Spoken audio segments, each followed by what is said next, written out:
the John Madden Legacy Game. I'm Brandon Gaudin here to take you through the proceedings. And coming up, we're going to tell the story of a man who was truly larger than life and whose impact on the sport of football, certainly it's going to live on for decades and decades to come. Now, we've assembled a couple of rosters featuring some of Coach's favorite players from both yesterday and today. And Coach himself will be on the sidelines for both squads, trying to motivate his guys to victory. And I'm joined now by my good friend Charles Davis. CD, your thoughts on John Madden and what he meant to the sport he loves so much? For me, Brandon, it's the word joy. He brought that to the game of football, brought the game to so many people. He stayed involved his entire life. And moving forward, when you think of football, you're always going to think John Madden.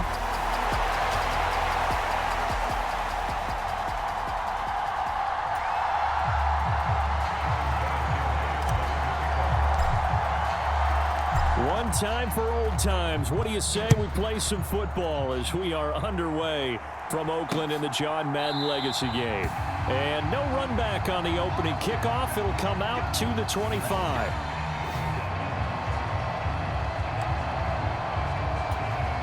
So it's the NFC Stars who will get the ball first. And Charles, as we alluded to, we've got a different era of coach on each sideline. So the man coaching this NFC squad, we'll call him Young John Madden. This is a coach who was trying to establish a foothold in the NFL and on the cusp of doing it very successfully.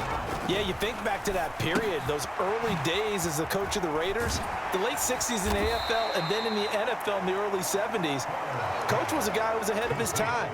The Raiders were one of the first teams to have mini camps, one of the first to film practice, because he wanted to practice coaching as much as he could. And his teams, they were successful right from the start of his head coaching tenure. And he'll go out of bounds, it looks like, right at the 40.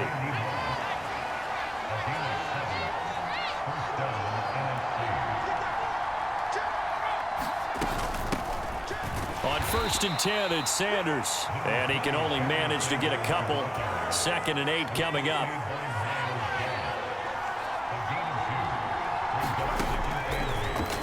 On the draw, here's Sanders. And 3 yards there, takes him to the 45. So as we mentioned at the top, let's take you through the life of John Madden. And you know, it's very fitting that we're here back in the Bay Area, not just because John's so associated with Raider football, but also because this was where he spent his formative years. Yeah, he grew up over Daly City with his buddy John Robinson, who would also become an NFL head coach. And he played his high school ball at Jefferson High, eventually wound up playing tackle at the University of Oregon, and later Cal Poly San Luis Obispo. Played well enough that in 1958, he was a 21st round draft pick of the Philadelphia Eagles. That's right, the draft had 30 rounds then. Well, someone's going to be happy with that effort. You know who else is going to be happy? His defense. Absolutely. He's created a very long field for that offense to try to traverse. And he got some help from Mr. Football there, checking up nicely. Good English on that punt. So, Charles, as mentioned, we've got another Coach Madden over here on the AFC sideline. Of course, his Raiders, members of the AFC West. So this is a conference he battled in for his entire career. And you think about the landscape of the NFL as he was getting into the back half of his tenure. It was a golden era for coaches. You had Don Shula, Tom Landry, Chuck Noll, Bud Grant. But it was John Madden who had the best winning percentage of them all, CD. 759, the best ever. Brandon, it's hard to believe he could be so successful in a conference with all those great teams. The Steelers won 4 Super Bowls. The Dolphins won 2 and were a mainstay in the playoffs. The Colts were tough. The Broncos came on late and went to a Super Bowl themselves. But against Hall of Fame coaches, John Madden's record, 36, 16, and 2. That's pretty incredible. His Raiders were a factor each and every year. But Charles, you mentioned Coach was a 21st round draft pick back in 1958. It was the Philadelphia Eagles who selected him. But unfortunately for John, knee problems, they just continued to dog him. He was hurt in his first training camp, actually never saw the field as a player in the NFL. But it was still during his time with the Eagles, you and I were talking about this before going on air, that you could start to see the light bulb going on for what his career path might entail. And it went on in a big way, didn't it? Because while he was rehabbing his knee, he started to spend a lot of time breaking down film with the Eagles, with quarterback Norm Van Brocklin, the future Hall of Famer and future head coach in the NFL. Remember, Norm Van Brocklin coached with the Falcons, he coached with the Vikings. and was there during that time. I think Coach Madden realized his love of football and love for teaching, combining all that together, and that meant being a football coach. So in 1960, began his coaching career at a small college south of San Luis Obispo called Allen Hancock, and then later at San Diego State University under another legendary coach, the guy who could throw it around pretty well, Don Coryell. He's going deep for Brown. And it's incomplete. They cannot convert, and they turn it over. A surprising move to go for it. Predictably, at least somewhat predictably, it doesn't pay off, and that will force a turnover on downs. 1st and 10, it's Favre. Throw left side complete. That's Rice. And all the way in for the touchdown. Jerry Rice, 39 yards. And they are able to strike first here on their opening drive. So obviously they will decline the penalty there, and the result is 6 points. Morton Anderson now for the extra point. His kick is good, and the NFC goes up 7-0. And they're able to get the connection on a long touchdown pass. And that's one of the easiest drive summaries you'll ever see. One play, touchdown. Following the touchdown, here's Anderson to kick it away. Dante Hall going to bring it out of the end zone. And he had no room to run as he's tackled down inside the 20.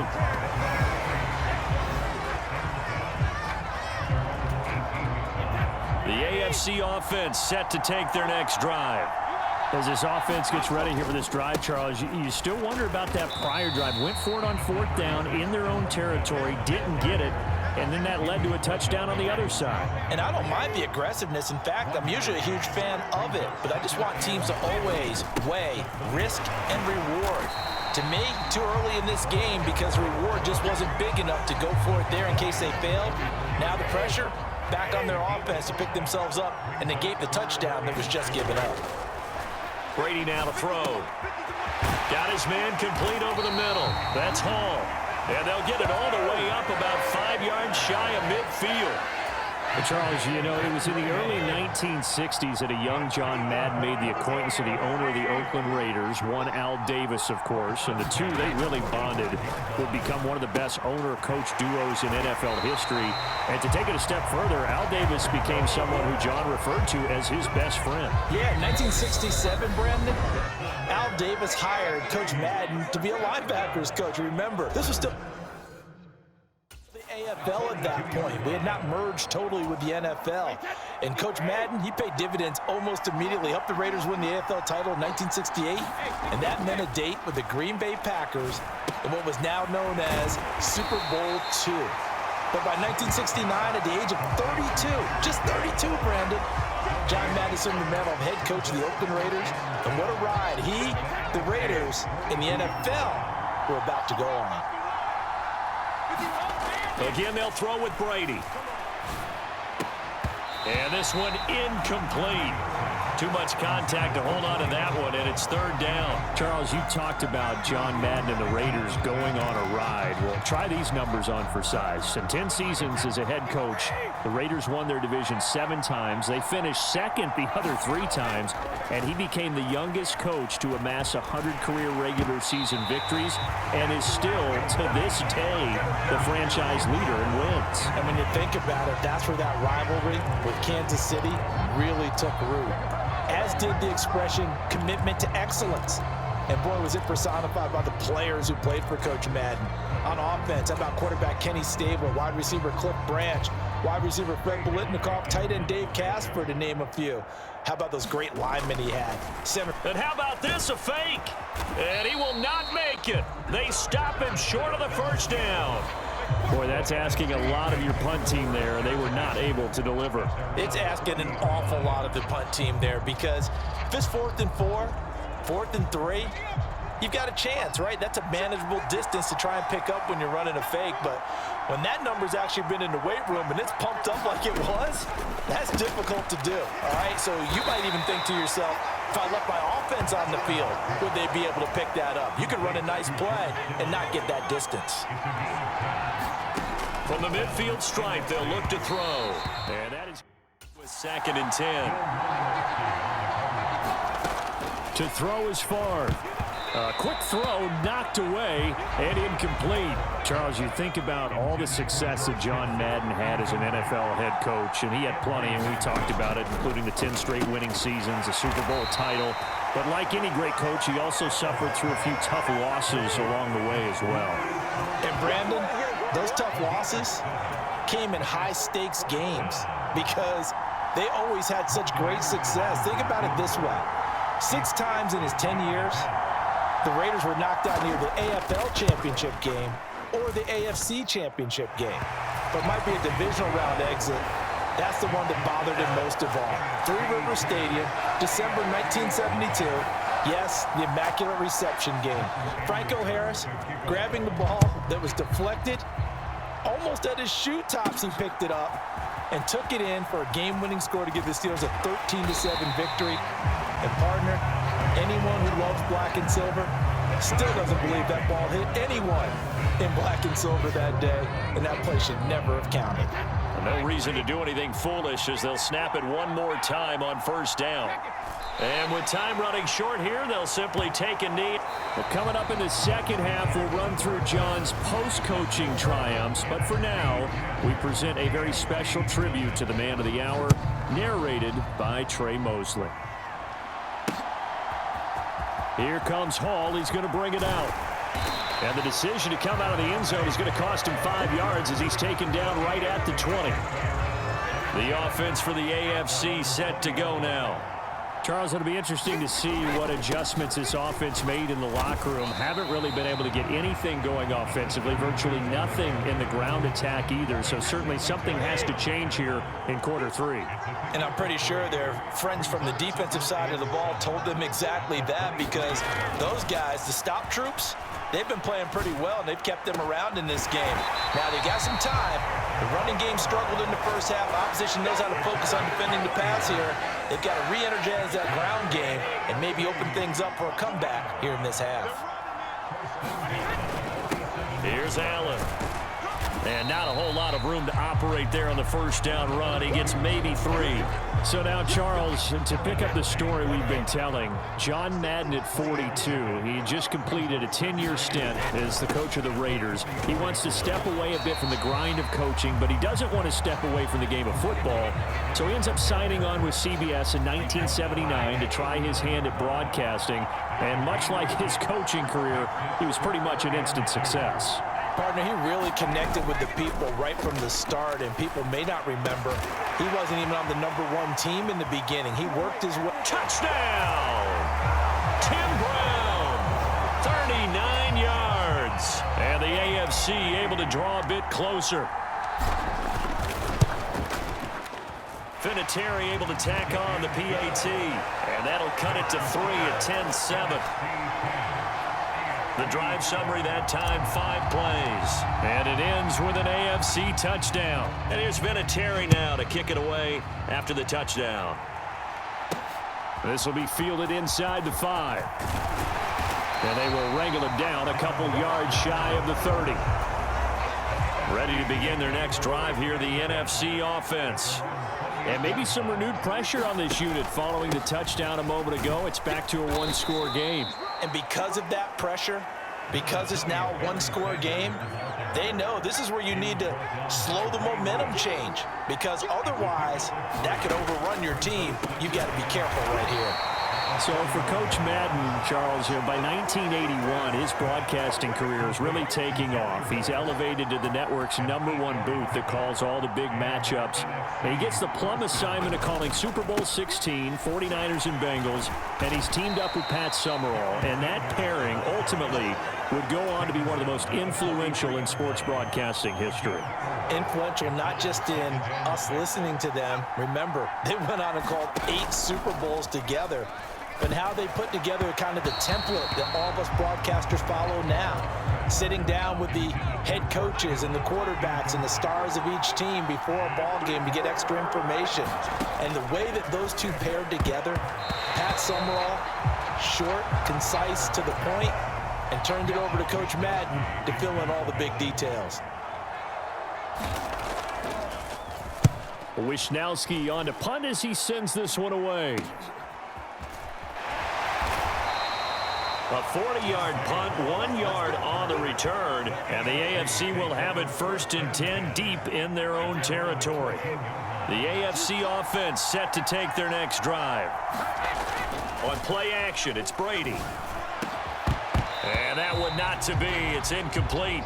So they couldn't hook up as time has now run out on this 3rd quarter of play. So through 3 quarters of the John Madden legacy game, it's the NFC Stars and young Coach Madden on top. And we'll be back to the Coliseum after this. Shows off the quick feet as he takes this one up to the 20.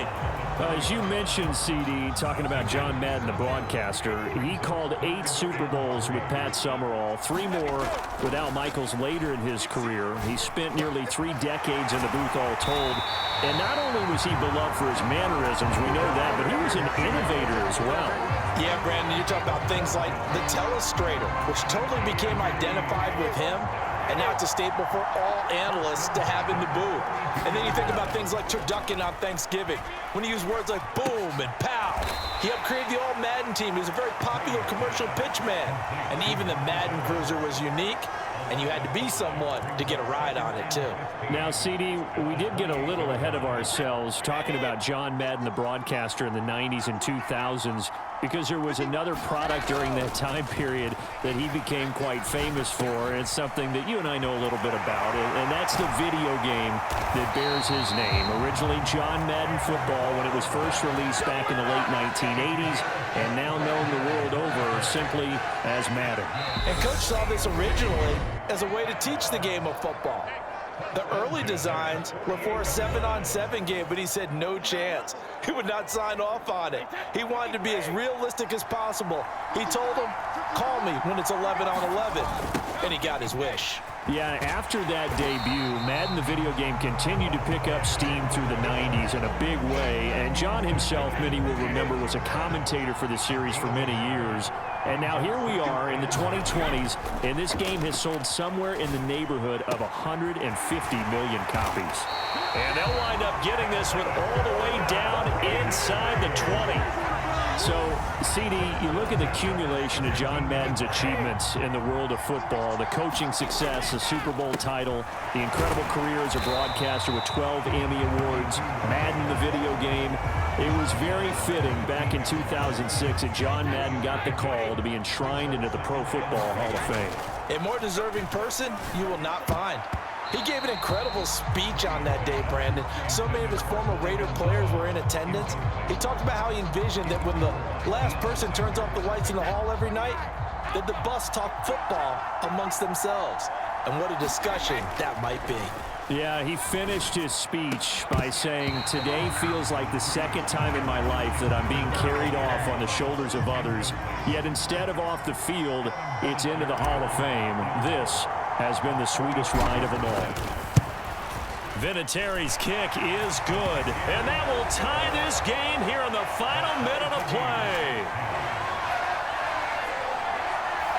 So a big kick to get this back to even. Yet now the worry is, did you leave too much time on the clock? Because another field goal the other way, that does you in. You're exactly right. You didn't get it to overtime yet. So now as a defense, you've got to think to yourself, you can't play prevent defense and just give up big chunks of yardage in front of you, but you also can't let anyone behind you. So you sit right on the line between the two, play the best defense you can, and not make it easy for them to move the ball downfield. The offense for the NFC ready to get their next drive started. Well, partner, here it is. They've got the chance to win the game. You'd have to think they need to get it near the opposite 40 to have a chance to kick a game-winning field goal. We'll see what they can do. And you're right about that, because if we look at it in macro, that's what it looks like. But I think in micro, the head coach has already asked the special teams coach, what is he feeling? What does he think? Where does he want the football? What's the yard line we have to get? And he's already relayed that to his quarterback and his offense. They know what the goal is. Now the key, can they get there? So from the 39 now, they'll come up on a 1st and 10. Off the play fake, here's Favre. Man open, that's Deebo Samuel. And they're going to get this to about the 44-yard line. And now with 4 seconds left, we get a timeout call. And partner, in a tie game in the fourth quarter, you and I both know in the NFL, that's when you... And his kick is indeed good, and they've come in here and stolen one. So it's a win here for the NFC. Just an incredible afternoon of football and remembering the life of John Madden. And before we go, one final